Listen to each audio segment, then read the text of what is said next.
Hello, कैसे हो सभी। आप सभी का स्वागत है बिटा मैथ्स एकेडमी के ई लर्निंग प्लेटफॉर्म पे। तो हमारी जो डिफरेंशियल कैलकुलस वाली बुक चल रही है उसमें अपन ने कल वाली क्लास में पार्शियल डिफरेंशियल को कंप्लीट कर लिया है। अब हम नया टॉपिक स्टार्ट कर रहे हैं यहाँ से थर्ड यूनिट में, जो आता है सिंगुलर पॉइंट। सिंगुलर पॉइंट क्या होता है, यहाँ से अपन जो थर्ड यूनिट जो स्टार्ट करेंगे अभी यहाँ से, तो सिंगुलर पॉइंट होता है क्या है।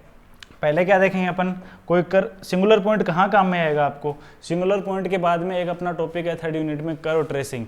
अब कर्व ट्रेसिंग करने से पहले आपको सिंगुलर पॉइंट पढ़ना बहुत जरूरी है। अगर कर्व ट्रेसिंग करोगे आप तो सिंगुलर पॉइंट के बिना कर्व ट्रेसिंग नहीं कर पाओगे। कर्व ट्रेसिंग क्या होता है, जैसे अपन को इक्वेशन दी हुई होगी, जैसे y बराबर 4ax, ये इक्वेशन दी हुई है अपने पास। अब ये तो अपन जानते हैं कि ये किसका समीकरण है, परवलय का समीकरण है।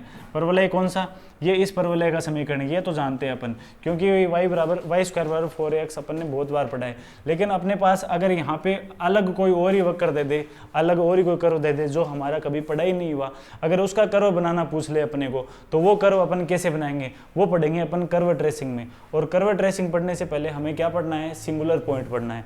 और सिंगुलर पॉइंट होता क्या है अभी पढ़ेंगे, है ना। जैसे कोई ग्राफ लिया मैंने, ये कोई कर्व ले रहे हैं अपन, ये कोई कर्व ले लिया, है ना। इस कर्व में आप अगर देखोगे तो क्या दिखेगा आपको कि ये जो कर्व है कहाँ से चल रहा है, यहाँ से चलना स्टार्ट किया और ये ऐसे ऐसे ऐसे मतलब सीधा चल रहा है, एकदम सीधा ये कर्व चल रहा है ना। तो इस कर्व में जहाँ पे भी कोई पॉइंट ऐसा हो, जहाँ पे कोई पॉइंट ऐसा हो जिस पॉइंट पे कर्व है वो क्या कर रहे हैं, एकदम असाधारण से व्यवहार करना शुरू कर दे। इस कर्व में अपने को कोई भी पॉइंट ऐसा नहीं दिख रहा, ये कर्व एकदम जितना है मतलब जैसे स्टार्टिंग से चल रहा था उसी तरीके से चल रहा है। लेकिन अगर ये कर्व दे दे आपको, ये कर्व दे दिया, या फिर एकदम कर्व ऐसे करके ये कर्व दे दे, यहाँ पे देखो ये कर्व का ये जो पॉइंट है, इस पॉइंट पे आपको कुछ अलग दिख रहा है क्या। इस पॉइंट पे कर्व की दो लाइनें हैं, दो रेखाएं, ये आपस में मिल रही हैं, दो रेखाएं कर्व की आपस में काट रही हैं, तो ये पॉइंट क्या बन गया है, इस कर्व का साधारण पॉइंट नहीं है, ये इसका असाधारण पॉइंट है। मतलब क्या कि जिस पॉइंट पे कर्व का क्या हो, कर्व का जो व्यवहार है वो थोड़ा अलग प्रदर्शित हो। अब वो अलग कैसे होगा वो आगे पढ़ेंगे। वही क्या होता है, सिंगुलर पॉइंट होता है। अब सिंगुलर पॉइंट के अलग अलग टाइप होते हैं, वो बाद में पढ़ेंगे। जैसे इसका ये पॉइंट है, इस पॉइंट पे क्या होगा, पहले वक्र यहाँ से इंक्रीजिंग हो रहा था, इस पॉइंट पे आके क्या हो गया, एकदम वक्र क्या हो गया, डिक्रीजिंग हो गया। तो इसका क्या मान सकते हैं, इस पॉइंट को सिंगुलर पॉइंट मान सकते हैं। अब देखो सिंगुलर पॉइंट कितने टाइप के होते हैं, सिंगुलर पॉइंट के कितने प्रकार होते हैं। जैसे मेनली तो सिंगुलर पॉइंट के कितने प्रकार होते हैं, दो ही होते हैं, है ना।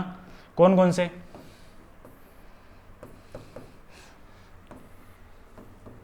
पहला सिंगुलर पॉइंट कौन सा होता है, पहला होता है मल्टीपल। अब जो ये वर्ड आएंगे ना, इनको आप ज़्यादातर इंग्लिश में ही पढ़ोगे ना तो अच्छे रहेंगे, क्योंकि हिंदी में इनके नाम थोड़े अजीब हैं। दूसरा पॉइंट क्या है, द पॉइंट ऑफ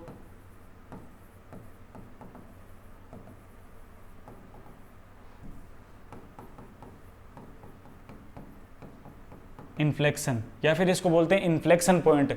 अब इसके हिंदी में अगर आपको मैं नाम बताऊं ना, तो ये तो होता है नति परिवर्तन बिंदु। क्या होता है, नति परिवर्तन बिंदु। और इसको बोलते हैं मल्टीपल पॉइंट को बोलते हैं। जैसे मल्टीपल का नाम हिंदी में क्या होता है, बहुल, क्या बोलते हैं इसको, बहुल बिंदु बोलते हैं। लेकिन आपको हिंदी में नाम याद नहीं करने हैं इनके, आपको इंग्लिश में ही करने हैं। जैसे सिंगुलर पॉइंट दो टाइप के होते हैं, एक तो होता है मल्टीपल पॉइंट और दूसरा क्या होता है, the point of inflection. Inflection point को क्या बोलते हैं, नति परिवर्तन बिंदु। आपको ये इंग्लिश वाले नाम ही याद रखने हैं। अब पहले अपन कौन सा पढ़ेंगे, पहले अपन पढ़ेंगे पॉइंट ऑफ इन्फ्लेक्शन पढ़ेंगे। कौन सा पढ़ेंगे, द पॉइंट ऑफ इन्फ्लेक्शन। तो हेडिंग डाल लो, इन्फ्लेक्शन पॉइंट।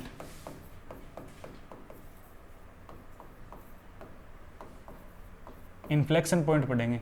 अब इन्फ्लेक्शन पॉइंट पढ़ने से पहले अपन क्या पढ़ेंगे, जो कर्व के अंदर जो होते हैं, एक तो क्या होते हैं, कुछ वर्ड होते हैं कर्व के अंदर, कुछ नाम आते हैं, जैसे कॉन्वेक्सिटी, कॉन्केविटी, या फिर बोलते हैं जैसे डबल पॉइंट, है ना। ये क्या होते हैं, पहले ये पढ़ेंगे। तो पहले क्या पढ़ेंगे अपन, कॉन्वेक्सिटी और पढ़ेंगे, कॉन्वेक्सिटी और कॉन्केविटी। क्या पढ़ेंगे, कॉन्वेक्सिटी और कॉन्केविटी। अब ये नाम सुने हुए लग रहे हैं आपके। ये कॉन्वेक्सिटी नाम कहाँ से बन गया है, ये बन के आया है कॉन्वेक्स से। किससे, कॉन्वेक्स से। और ये किससे बन के आया है, ये आया कॉनकेव से। अब कॉन्वेक्स और कॉनकेव पढ़े हैं ना, कॉन्वेक्स किसको बोलते हैं हिंदी में? उत्तल। क्या होता है ये? उत्तल होता है। और कॉनकेव को क्या बोलते हैं? अवतल। साइंस में पढ़े हैं ना अपन ने, फिजिक्स में, कि उत्तल दर्पण और अवतल दर्पण। अब आप बताओ उत्तल दर्पण कौन सा होता है? मतलब कॉन्वेक्स लेंस, दर्पण को लेंस नहीं बोलते हैं ना, दर्पण ही होता है। जो कॉन्वेक्स दर्पण होता है वो क्या होता है?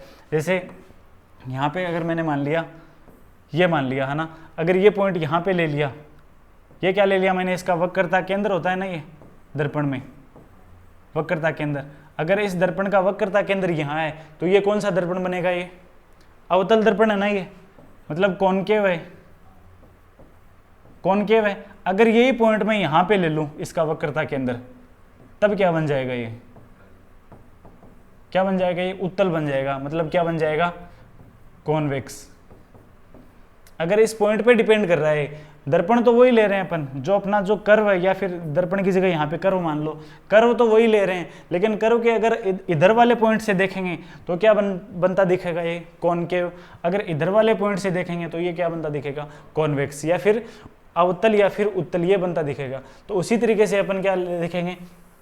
कॉन्वेक्सिटी और कॉनकेविटी क्या होती है। जैसे पहले अगर इसको देखें किसी बिंदु के सापेक्ष, किसके सापेक्ष देखेंगे इसको?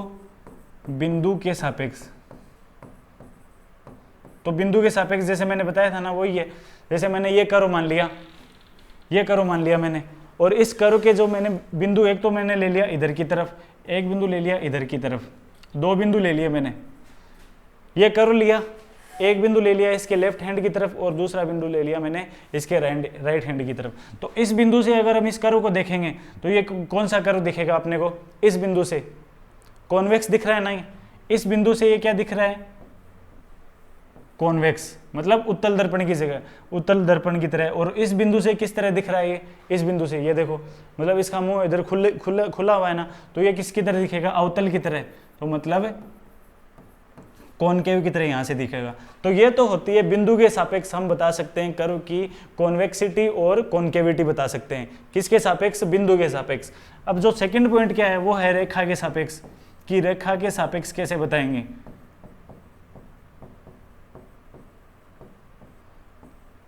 रेखा के सापेक्ष किसी दर्पण उसकी कर्व की कॉन्वेक्सिटी और कॉनकेविटी कैसे बताएंगे? तो ये मैं वही ले लिया मैंने, ये कर्व लिया, कर्व सेम ही ले रहा हूँ ना, ये कर्व लिया। अगर बिंदु की तरह एक बार बिंदु मैंने यहाँ पे माना, दूसरा बिंदु यहाँ पे माना था ना, तो उसी तरीके से देख लो, एक रेखा मैंने इसकी साइड खींच दी और एक रेखा यहाँ पे खींच दी, दो रेखा खींच दी ना।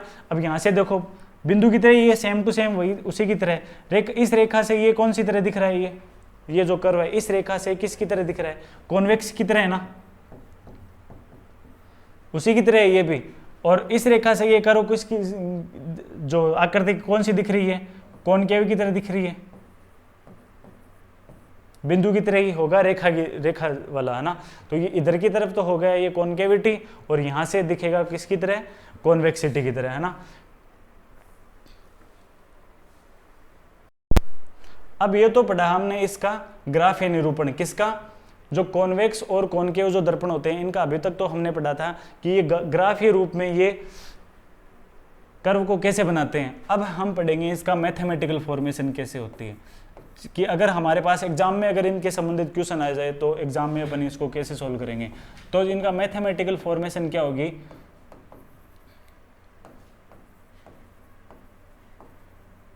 तो मैथमेटिकल फॉर्मेशन ऑफ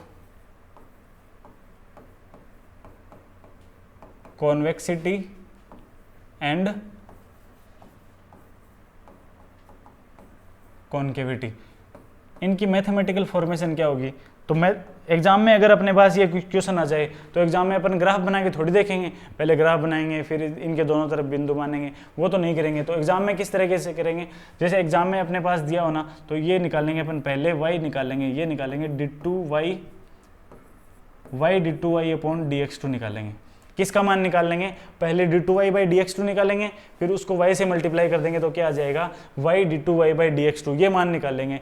अगर ये मान 0 से बड़ा आ रहा है, ये मान 0 से बड़ा आ रहा है, दो ही पॉसिबिलिटी होंगी। एक पॉसिबिलिटी तो होगी कि ये मान 0 से बड़ा आएगा, और दूसरी क्या होगी कि ये मान क्या आएगा? 0 से छोटा, या तो 0 से बड़ा होगा या 0 से छोटा होगा। अगर ये 0 से बड़ा है तो अपना जो कर्व होगा वो कौन सा होगा, अगर ये 0 से बड़ा है तो कर्व होगा अपना कॉन्वेक्स कर्व। कौन सा होगा, कॉन्वेक्स। अगर इसका मान 0 से छोटा है, लेस देन 0 है, तो क्या कौन सा कर्व होगा, ये कॉनकेव कर्व होगा।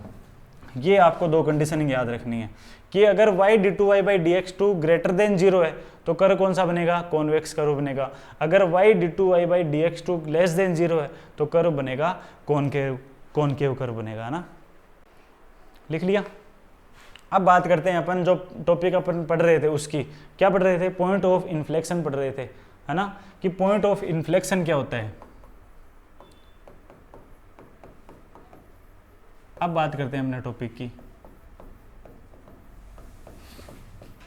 यदि कोई कर्व मैं इस तरीके से लिखूं, ये तो कर्व ले लिया मैंने कॉनकेव और कॉन्वेक्स बताने के लिए, इसकी तरफ दोनों तरफ बिंदु लेके बता दिया मैंने कि यहाँ से देखूंगा तो ये कॉन्वेक्स की तरह दिखेगा, अगर यहाँ से देखेंगे तो कॉनकेव की तरह दिखेगा। अगर मैंने कोई ऐसा कर्व ले लें अपन, यदि कोई ऐसा कर्व ले लें कि उसके अगर एक तरफ से देखें तो ये कॉन्वेक्स की तरह दिखेगा, अगर दूसरी तरफ से देखें तो क्या किसकी तरह दिखेगा, ये कॉनकेव की तरह। यदि ये कर्व ले लिया मैंने, कोई ये कर्व ले लिया है ना इस तरीके से,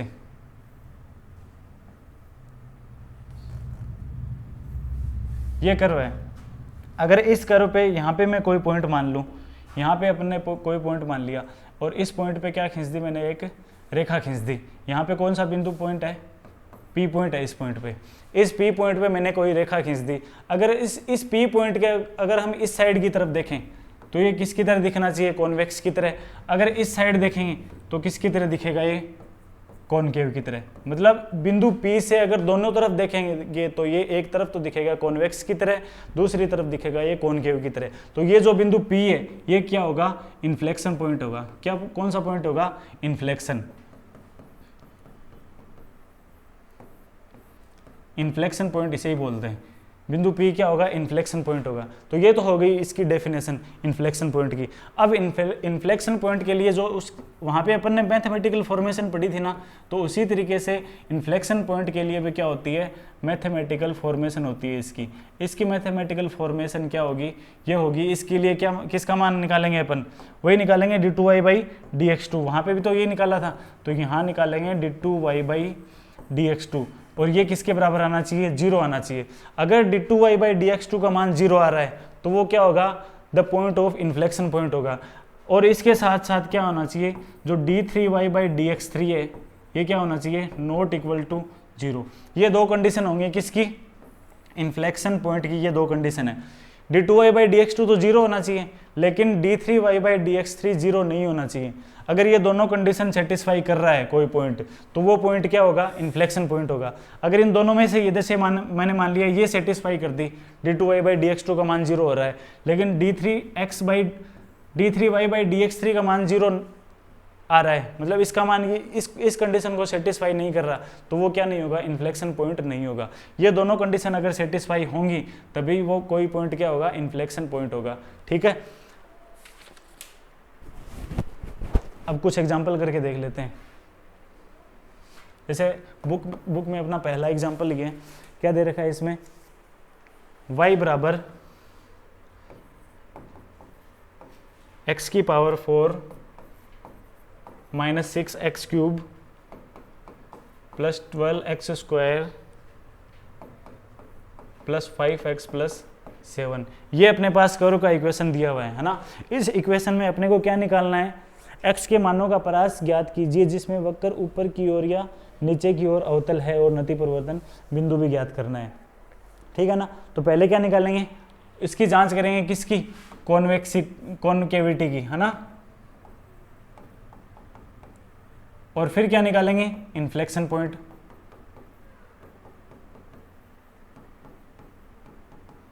तो दोनों के लिए हमें किसका मान चाहिए, d2y/dx2 का मान तो दोनों के लिए चाहिएगा ही चाहिएगा। तो यहाँ से क्या निकालेंगे अपन, dy बाई, पहले क्या निकाल लो, dy/dx, क्योंकि हमें किसका मान चाहिए, d2y/dx2 का मान चाहिए ना। तो पहले dy/dx निकालेंगे, तो यहाँ से क्या बनेगा, 4x cube minus 18x square plus 24x plus 5, ये बन गया dy/dx।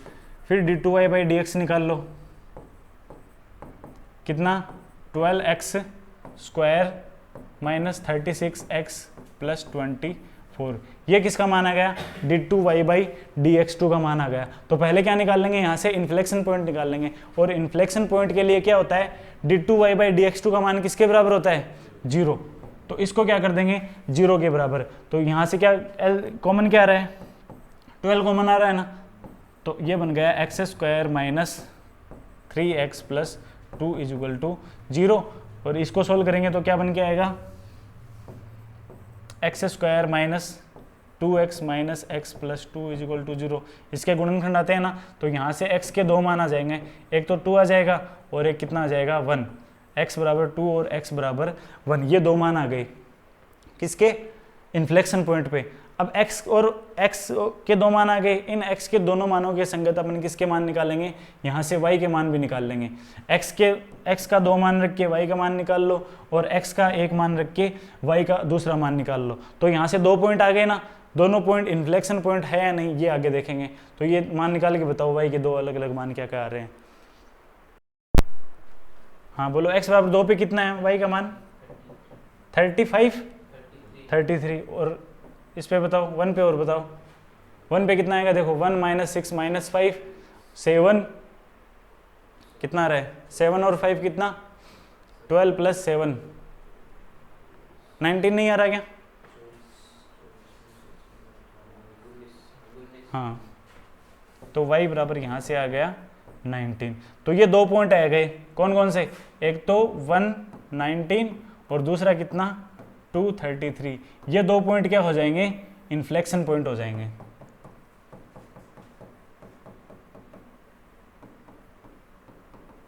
फिर क्या निकालना है अपने को, फिर जो इंटरवल निकालना है, कौन सा इंटरवल निकालना है, कॉनकेविटी कहाँ पे आएगी, इस जो कर्व है इसमें कॉनकेविटी कहाँ पे आएगी, वो वाला अपने को इंटरवल निकालना है। अब कॉनकेविटी है ना, अवतल दे रखा है ना इसमें, अवतल, हाँ, तो कॉनकेविटी के लिए कंडीशन क्या होती है पहले वो बताओ।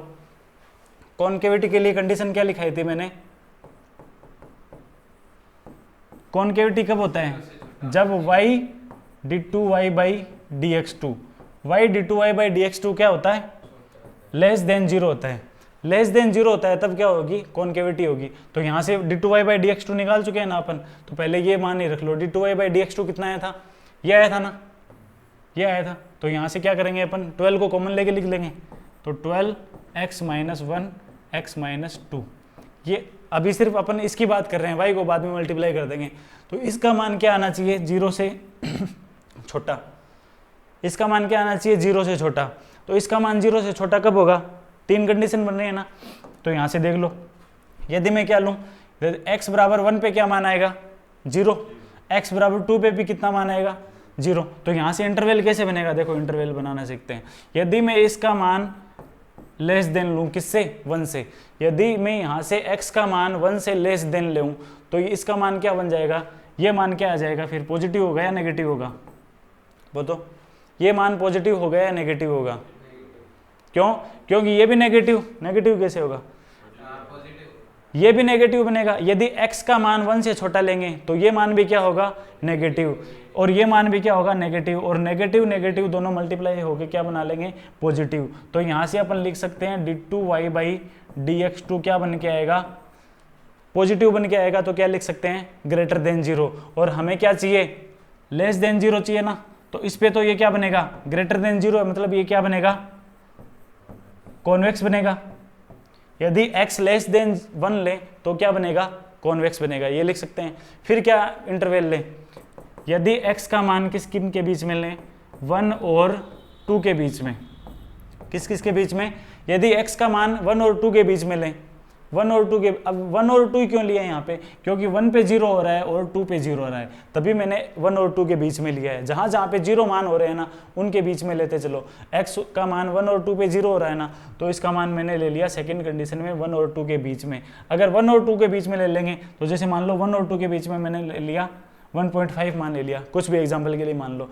अगर ये 1 और 2 के बीच में होगा तो ये मान यहाँ से x माइनस 1 क्या बन के आएगा, पॉजिटिव या नेगेटिव, ये क्या बनेगा, पॉजिटिव। यदि ये 1 से बड़ा है, कुछ भी बड़ा हो चाहिए, 1.0001 ही हो, लेकिन है तो 1 से बड़ा ही ना, और ये इससे माइनस होगा तो हमेशा पॉजिटिव ही बनेगा, ये पॉजिटिव बनेगा, और ये 2 से छोटा है तो ये हमेशा क्या बनेगा, नेगेटिव। तो यहाँ से d2y/dx2 क्या बनेगा, नेगेटिव बनेगा ना। और नेगेटिव के लिए नेगेटिव चाहिए हमें, तो नेगेटिव के लिए यहाँ पे जो कर्व बनेगा वो कौन सा बनेगा, कॉनकेव कर्व बनेगा। कौन सा, कॉनकेव।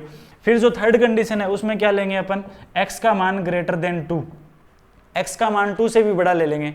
x का मान 2 से जब बड़ा लेंगे तो ये भी पॉजिटिव बनेगा और ये भी क्या बनेगा, पॉजिटिव। तो यहाँ से अपन लिख सकते हैं d2y/dx2 ग्रेटर देन 0, पॉजिटिव। यहाँ पे लेस देन कैसे लिख दिया, लेस देन, हाँ नेगेटिव बनेगा ना। तो ये ग्रेटर देन 0, और ग्रेटर देन 0 के लिए क्या आता है, कॉन्वेक्स आता है या कॉनकेव आता है, कॉन्वेक्स आता है ग्रेटर देन 0 के लिए। तो यहाँ से ये क्या बन गया, कॉन्वेक्स। तो अपने को क्या निकालना था, वही इंटरवल निकालना था जहाँ पे वक्र क्या बन रहा है, कॉनकेव। अब कॉनकेव सिर्फ इसी इंटरवल में बन रहा है, कब, जब x का मान 1 और 2 के बीच में हो। यहाँ पे अपन इक्वल का साइन भी लगा सकते हैं, इक्वल का साइन भी यहाँ पे लगा सकते हैं, ठीक है ना। अगर x का मान 1 और 2 के बीच में हो तभी वक्र क्या बनेगा, कॉनकेव। तो इसके लिए इंटरवल अपना आंसर क्या हो जाएगा, आंसर क्या हो जाएगा अपना, इंटरवल क्लोज इंटरवल 1 से 2, ये आंसर हो गया। इस इंटरवल के अंतर्गत अपना जो कर्व होगा वो क्या बनेगा, कॉनकेव कर्व बनेगा। अगर अपने पास कॉन्वेक्स कर्व के लिए पूछ लेता, यदि क्वेश्चन एक और बना ले यहाँ से, यदि ये क्वेश्चन में ये पूछता कि कॉन्वेक्स कर्व कौन से इंटरवल में बनता, तो कौन से, यदि x का मान क्या हो, 1 से छोटा हो और 2 से बड़ा हो, इस इंटरवल में क्या बनता है ये, तो इसको हम क्या लिख सकते थे, x less than 1, x greater than 2। इस इंटरवल में अपने पास कर्व होता, वो क्या आता, कॉन्वेक्स कर्व आता, क्या आता, कॉन्वेक्स। और यहाँ पे क्या बन रहा है,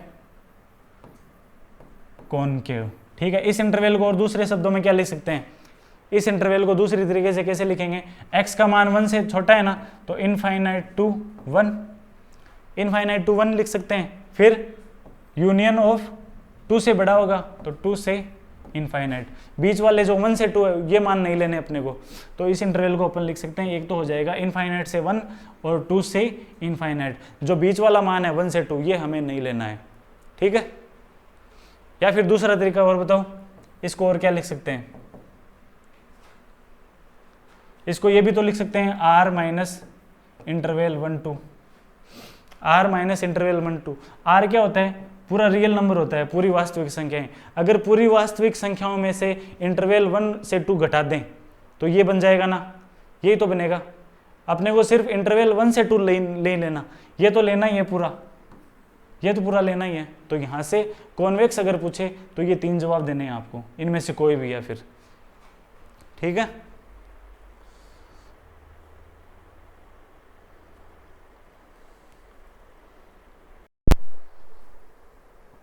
चलेंगे आगे। अब देखो सेकंड एग्जांपल, देखो इसका इन्फ्लेक्शन पॉइंट निकालना है ना। और कर्व का इक्वेशन क्या है, y बराबर 3x की पावर 4 माइनस 4x की पावर 3 माइनस 1 प्लस है क्या।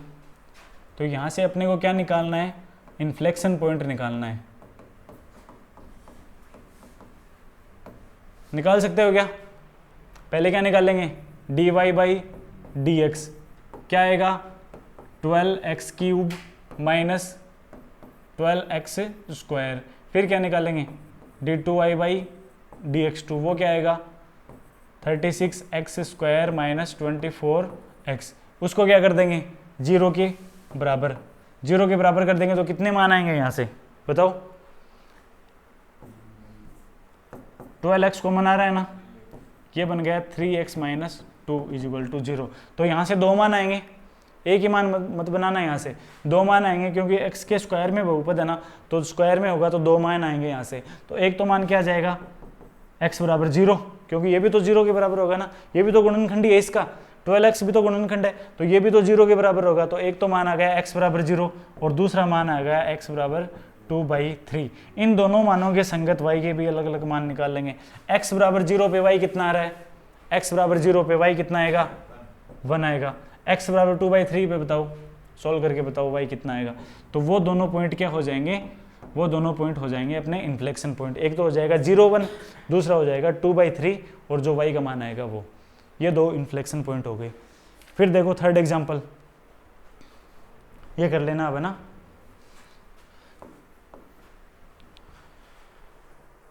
इन्फ्लेक्शन पॉइंट ही निकालना है और कर्व का इक्वेशन अपने पास क्या है बोलना, ya² plus x² equal to कितना है, x की पावर 3। इसके लिए इन्फ्लेक्शन पॉइंट निकालना है तो पहले अपन क्या कर लेंगे, y में बना लो इक्वेशन को। y बराबर हो गया x³ upon a² plus x²। ठीक है, यहाँ से dy/dx करो, साथ साथ करो, dy/dx निकालो तो u अपॉन v वाला फॉर्मूला लगेगा ना। तो a² plus x² as it is x³ का डिफरेंशियल वो कितना होता है 3x²। फिर minus x³ as it is a² plus x² का डिफरेंशियल कितना होगा 2x होगा, अपॉन जो नीचे जो फंक्शन होता है उसका क्या करते हैं स्क्वायर, तो a² प्लस x² का स्क्वायर हो जाएगा। ठीक है, थोड़ा इसको और सोल्व करके लिख लो।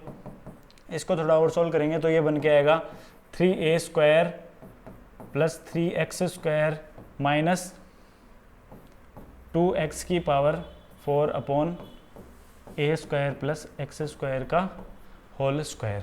ठीक है, अब यहाँ से dy/dx आ गया, फिर क्या निकालेंगे d2y/dx2 निकाल लेंगे।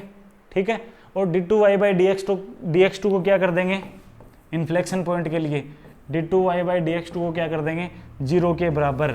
0 के बराबर करके क्या निकाल लेंगे, x के मान आ जाएंगे। x के मान आ जाएंगे, उन x के मानों के संगत अपन क्या निकाल लेंगे, y के मान भी निकाल लेंगे। वही हमारे क्या होंगे इन्फ्लेक्शन पॉइंट हो जाएंगे। ठीक है, करना अभी है, खुद करना आगे। फोर्थ एग्जाम्पल देखो,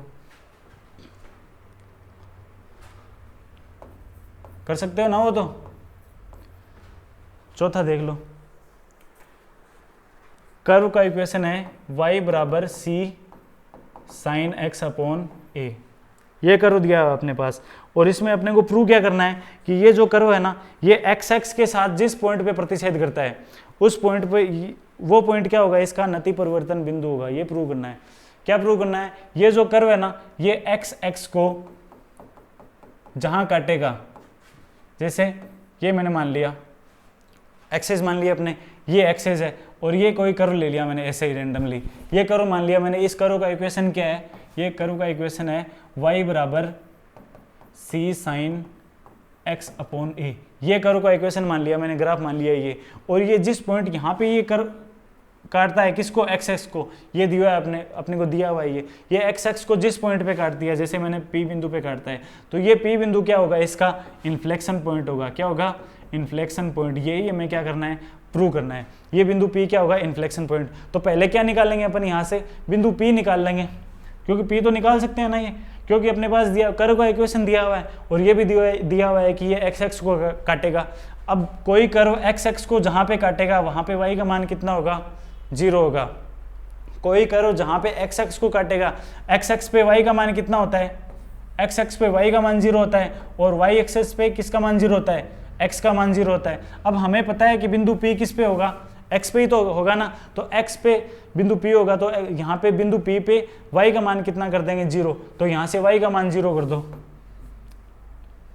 तो यहाँ पे मैंने लिख दिया एट पॉइंट p, मतलब p बिंदु पे क्या हो जाएगा, y बराबर 0। बिंदु p पे क्या कर देंगे अपन, y बराबर 0 कर देंगे। तो यहाँ से y बराबर 0 करो तो बन जाएगा c sine x upon a is equal to 0। c उधर जाके भी 0 बन जाएगा तो ये बन गया sine x upon a is equal to 0। अब यहाँ से x का मान निकालो। साइन थीटा का मान 0 कब कब होता है बोलो, साइन थीटा का मान 0 कब होता है, साइन थीटा का मान 0 कब होता है, जब थीटा बराबर क्या हो, n पाई हो। क्या हो, n पाई। पता है ना ये आपको, या बताऊं। तो यहाँ से x अपॉन a बराबर क्या होगा, n पाई होगा और यहाँ से x का मान कितना आ जाएगा, ये a इधर मल्टीप्लाई होके बन जाएगा a n पाई। x का मान ये आएगा। ये समझ में नहीं आएगा ये कैसे किया। साइन का ग्राफ आता है ना, कैसे बनता है साइन का ग्राफ, कैसे, ये साइन का ग्राफ है, हाँ सर्पिलाकार। ये साइन का ग्राफ कुछ यूं बनता है ना, साइन का ग्राफ है ये, है ना। अब यहाँ से देखो ये पॉइंट कितना होता है, यहाँ से एंगल 0 डिग्री, ये एंगल कितना होता है पाई बाई 2, यहाँ पे ये एंगल पाई, ये कितना होता है माइनस नहीं 3 पाई बाई 2, और ये कितना होता है 2 पाई। ये एंगल यहाँ से अपन ने 2 पाई, जिसका ये इतना जो आवर्तकाल है यहाँ तक मान लिया मैंने साइन का ग्राफ। अब यहाँ से देखो अपन साइन थीटा बराबर 0 कर रहे हैं। अब साइन थीटा का मान 0 यहाँ पे कहाँ आ रहा है बताओ, साइन थीटा 0 कहाँ पे हो रहा है, एक तो 0 पे ही हो रहा है, पहले तो 0 पे ही इसका मान 0 आ रहा है, फिर किस पे आ रहा है पाई बाई 2 पे 0 थोड़ी आ रहा है, पाई बाई 2 पे तो 1 है, तो एक मान पाई पे आ गया, एक 2 पाई पे, मतलब 0 पाई 2 पाई। इसी तरीके से अगर ग्राफ आगे बढ़ाएंगे तो 3 पाई पे भी इसका मान 0 आएगा, 4 पाई पे भी इसका मान 0 आएगा। तो इसी तरीके से अपन क्या लिख सकते हैं कि साइन थीटा बराबर 0 है तो थीटा बराबर क्या होगा n पाई की, जहाँ पे n क्या है, जहाँ पे n होगा 0 1 2 3 n, ये होगा n, 0 को भी शामिल करना पड़ेगा, है ना। तो इसी तरीके से मैंने ये किया है।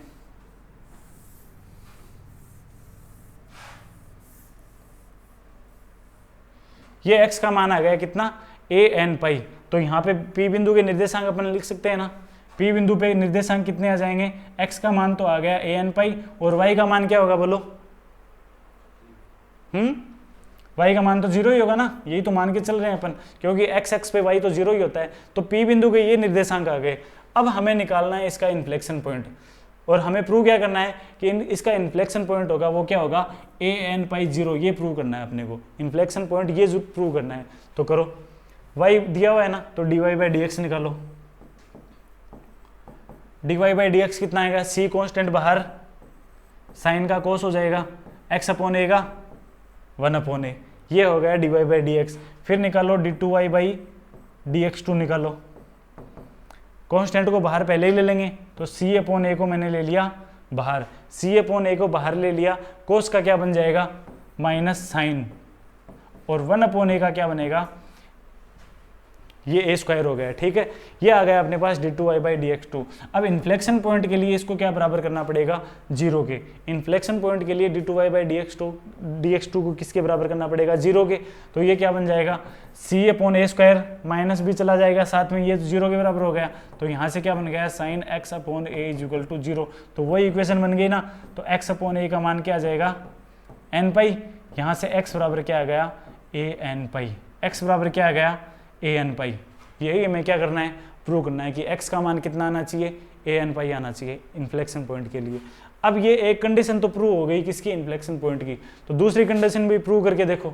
दूसरी कंडीशन क्या थी, d3y अपॉन dx3, इसका मान क्या नहीं होना चाहिए 0 नहीं होना चाहिए, ये नॉट इक्वल टू 0 होना चाहिए। अगर ये 0 हो गया तो ये इन्फ्लेक्शन पॉइंट नहीं होगा, अगर ये 0 हो गया तो इन्फ्लेक्शन पॉइंट नहीं होगा। तो ये मान निकाल के देखो d3y upon dx3, d2y upon dx2 ये था ना, तो इसका फिर से अवकलन कर दो, तो minus c upon a square, तो कॉन्स्टेंट बाहर, साइन का क्या बन जाएगा cos x अपॉन a, और ये a स्क्वायर से क्या बन जाएगा, a स्क्वायर से क्या बन जाएगा a क्यूब बन जाएगा, क्या बन जाएगा a क्यूब। अब ये मान इस पॉइंट पे देखो 0 बन रहा है कि नहीं बन रहा, पॉइंट तो ये ले रहे हैं ना अपन, इन्फ्लेक्शन पॉइंट तो ये ले रहे हैं। तो यहाँ से देखो c upon a cube cos x upon a की जगह ये रख दो, x अपॉन a की चलो ये रख दो, तो ये बन गया n पाई कोस n पाई।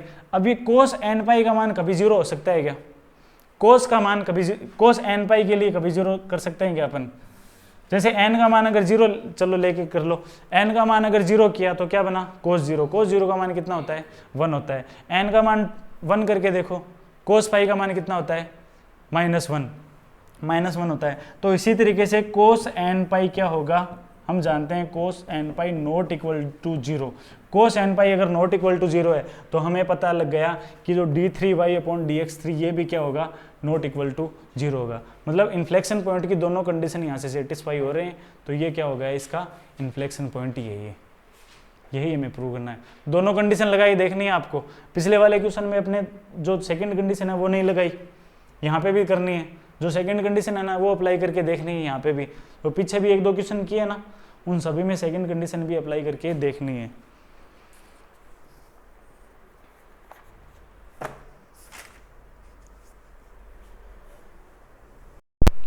अब देखो स्टार्टिंग में अपन क्या बात कर रहे थे, स्टार्टिंग में अपने ये बात कर रहे थे कि सिंगुलर पॉइंट कितने प्रकार के होते हैं, सिंगुलर पॉइंट पढ़ रहे थे अपन। तो इसके दो टाइप पढ़े थे ना, कौन कौन से? एक तो अपन ने पढ़ा था मल्टीपल पॉइंट, पढ़ा नहीं है? पढ़ा कहाँ है मल्टीपल पॉइंट? और दूसरा अपन ने ये पढ़ लिया इन्फ्लेक्शन पॉइंट।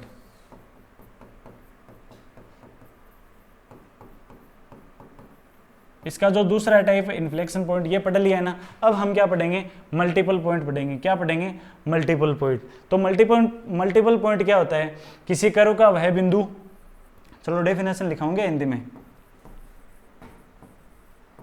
किसी कर्व या वक्र का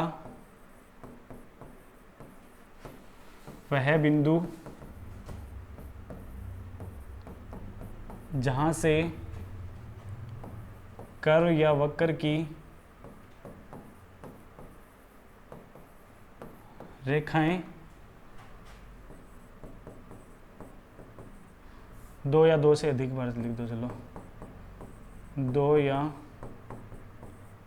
दो से अधिक बार गुजरती हूँ। समझ में आएगा कुछ क्या लिखा है?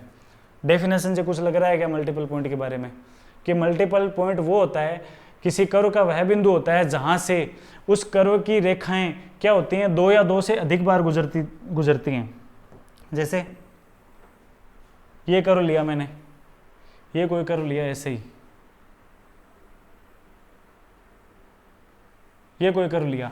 अब इस कर्व का ये जो पॉइंट है, इस पॉइंट से देखो रेखाएं, इस कर्व की रेखाएं कितनी बार गुजरती हैं? एक तो ये रेखाएं एक बार गुजर गई, ये देखो ये रेखा एक बार गुजर गई ना, है ना।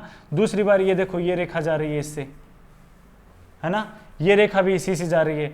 मतलब इस पॉइंट से मतलब बार बार रेखाएं अगर गुजरती हैं उसी कर्व की, अलग अलग कर्व नहीं, सेम कर्व की, अगर एक बिंदु से बार बार रेखाएं अगर जाती हैं, एक बार जाएं, दो बार जाएं, एक बार तो जाती हैं किसी बिंदु से, दो या तीन बार अगर रेखाएं जाती हैं, तो वो पॉइंट क्या होता है? उसका मल्टीपल पॉइंट होता है। क्या होता है? Multiple point. अब मल्टीपल पॉइंट को भी अपन ने बांट दिया अलग अलग। जैसे मल्टीपल पॉइंट मैंने ले लिया एक एग्जाम्पल इसका, मल्टीपल पॉइंट में ही एक क्या होता है? एक डबल पॉइंट होता है। क्या होता है? Double point.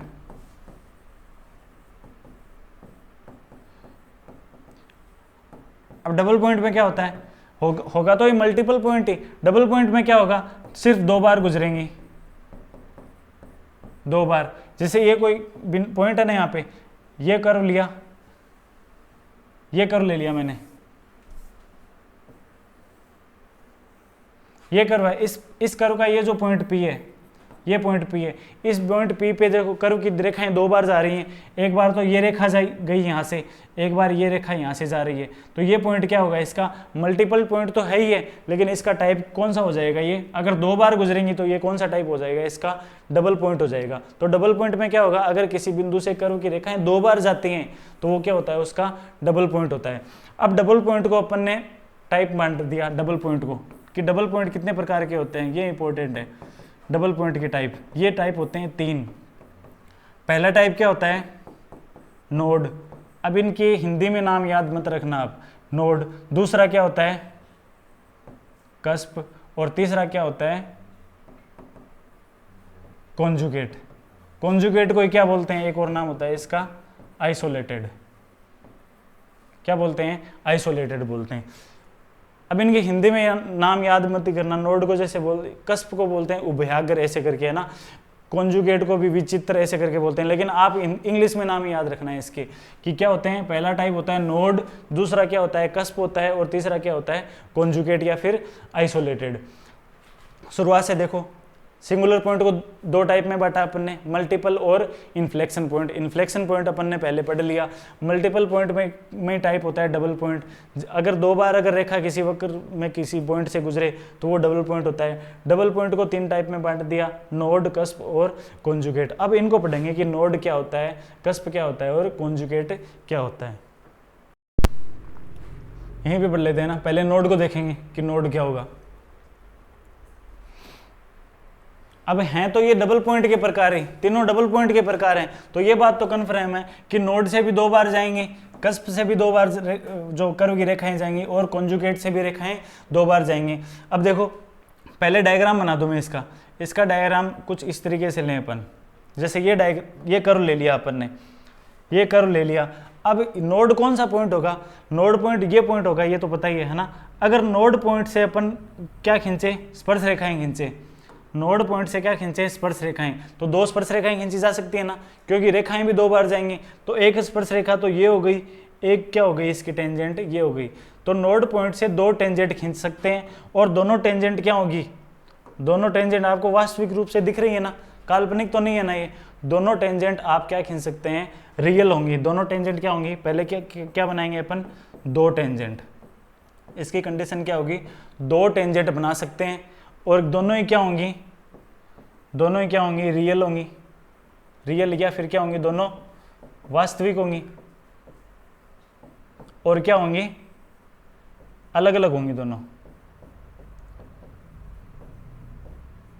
एक दूसरे पे ये संपाती या फिर कोलैप्स तो नहीं कर रही ना, दोनों टेंजेंट क्या हैं, अलग अलग हैं। तो ये 3 जो कंडीशन है, ये किसकी कंडीशन है, नोड की।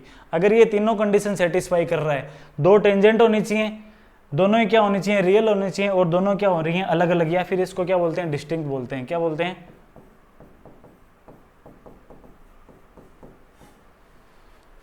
इंस्टिंक्ट बोलते हैं, डिस्टिंक्ट बोलते हैं, ठीक है ना, जो भी है, दोनों क्या होंगी, अलग अलग होंगी, ठीक है। ये 3 कंडीशन होंगी इसकी नोड की। फिर आता है कस्प। कस्प में क्या होगा, कस्प जैसे ये पॉइंट होता है, यहाँ से ये एक तो ये वक्र की रेखा है, दूसरी रेखा ये, मतलब ये ऐसे कोई वक्र जा रहा है ना। तो ये जो पॉइंट होगा, ये पॉइंट होगा ना, ये पॉइंट क्या होगा, इसका कस्प पॉइंट होगा। अगर यहाँ पे स्पर्श रेखा खींचे तो सिर्फ एक ही स्पर्श रेखा खींच सकते हैं, क्योंकि जो दोनों वक्र है ये सिर्फ कहाँ से आ रहे हैं, सेम ही दिशा में जा रहे हैं ना। तो इस पॉइंट पे क्या करते हैं अपन, एक ही स्पर्श रेखा, ये स्पर्श रेखा एक ही है, ये बना सकते हैं, एक ही स्पर्श रेखा। तो यहाँ से क्या कंडीशन हो जाएंगी इसकी, एक टेंजेंट होगी, वहाँ पे 2 टेंजेंट बना सकते थे ना, और दोनों ही अलग अलग थी। तो यहाँ से क्या हो जाएगी कंडीशन, एक टेंजेंट, और वो क्या होगी, रियल हो रही है ना, वास्तविक है, हमें दिखाई दे रही है, वो क्या होगी, रियल टेंजेंट होगी। और अलग अलग का तो सवाल ही नहीं है, क्योंकि है ही टेंजेंट एक ही, एक टेंजेंट होगी, और वो क्या होगी, वास्तविक होगी। और कॉन्जुगेट में क्या होगा, टेंजेंट क्या होगी कॉन्जुगेट में, इसकी टेंजेंट क्या बनेगी, इमेजिनरी बनेगी, काल्पनिक। इसमें अपन टेंजेंट बना ही नहीं सकते, ठीक है। ये तो याद हुई आपकी जो ग्राफिकल फॉर्मेशन है इनकी, कि इनके ग्राफ में आप कैसे बनाएंगे। अगर अपने पास एग्जाम में क्वेश्चन आ जाए, तो इसका मैथमेटिकल फॉर्मेशन है, उसको कैसे करेंगे अपन। तो मैथमेटिकल फॉर्मेशन देख लो इनकी, क्योंकि अपने को वही काम में आने वाली है। ये जो ग्राफिकल तरीका पढ़ा है ना अपन ने, ये कहाँ काम में आएगा, जब अपन अगला जो चैप्टर है कर्व ट्रेसिंग पढ़ेंगे, तब काम में आएगा ग्राफिकल फॉर्मेशन वाला। अब हम पढ़ेंगे यहाँ से इनकी मैथमेटिकल फॉर्मेशन। तो जैसे यहाँ पे मैंने लिखा, कोई कर्व लिख दिया मैंने, जैसे f के बराबर में कोई कर्व मान रहा हूँ, जैसे f बराबर मान रहा हूँ मैं एक्स वाई में कोई कर्व है, f बराबर x और y वेरिएबल में कोई कर्व ले रहा हूँ मैं। तो उसके लिए क्या निकालना पड़ेगा, पहले अपन को del 2f upon del x del y, इसका क्या कर देंगे स्क्वायर। और उधर में क्या लिख रहा हूँ, del 2f upon del x2 और del 2f upon del y2। ये लिखते जाओ, ये फॉर्मूले हैं, लिखते जाओ ये। फिर मैंने लिख दिया यही सेम चीज़, del 2f upon del x del y का स्क्वायर, और यहाँ पे लिख दिया del 2f upon del x2 और del 2f upon del y2। फिर एक बार और लिखो, क्योंकि 3 पॉइंट के लिए ले रहे हैं ना, तो तीनों के लिए अलग अलग फॉर्मूले होंगे। Del 2f upon del x del y का square, del 2f upon del x square, del 2f upon del y2। अब ये पॉइंट कैसे कैसे बनेंगे। पहला पॉइंट अपन ने क्या माना, नोड। तो नोड के लिए कंडीशन क्या होगी, नोड के लिए कंडीशन होगी कि ये क्या होगा, ग्रेटर देन। इसका मान इससे क्या होगा, ग्रेटर देन होगा, तब ये क्या बनेगा, नोड। फिर दूसरा अपन ने क्या लिया था, कस्प लिया था ना, कस्प के लिए क्या होंगे, दोनों इक्वल होंगे। फिर क्या लिया था अपन ने, कॉन्जुगेट लिया था।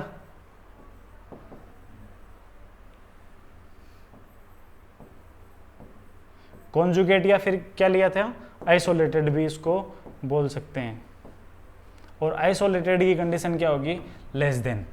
ये 3 कंडीशन लिखो, ये तीनों फॉर्मूले काम में आने वाले हैं। लिख लिए? अब देखो थोड़ा रिवीजन देख लो।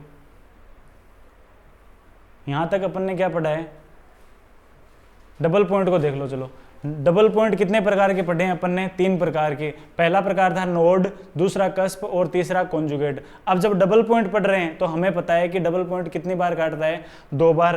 मतलब ऐसा पॉइंट जहां पे कर्व को 2 बार रेखाएं गुजरती हैं या फिर काटती हैं, वो क्या होता है, डबल पॉइंट। अब नोड किस तरीके से बनेगा, नोड इस तरीके से बनेगा कि नोड पे अपन 2 स्पर्श रेखाएं खींच सकते हैं। दोनों स्पर्श रेखाएं क्या होंगी, वास्तविक होंगी, और दोनों ही क्या होंगी, अलग अलग होंगी। मतलब अलग अलग स्पर्श रेखाएं खींच सकते हैं। लेकिन कस्प में क्या होगा, स्पर्श रेखा तो खींच सकते हैं, स्पर्श रेखा खींच सकते हैं, लेकिन दोनों जो स्पर्श रेखाएं होगी वो क्या होंगी, संपाती स्पर्श रेखा होंगी। तो अगर दोनों संपाती होंगी तो कुल मिला के एक ही तो बनी ना ये। अगर 2 लाइनें में एक दूसरे के ऊपर बना रहा हूँ, 2 लाइनें एक दूसरे के ऊपर बना रहा हूँ, तो ये 2 थोड़ी रहेंगे, फिर एक ही बन जाएंगी ना, क्योंकि दोनों क्या बन गई, ये संपाती बन गई। तो यहाँ पे क्या होगी, इसकी कंडीशन क्या होगी, कस्प की 2 स्पर्श रेखाएं खींच सकते हैं, लेकिन दोनों क्या होंगी, संपाती होंगी और वास्तविक भी होंगी।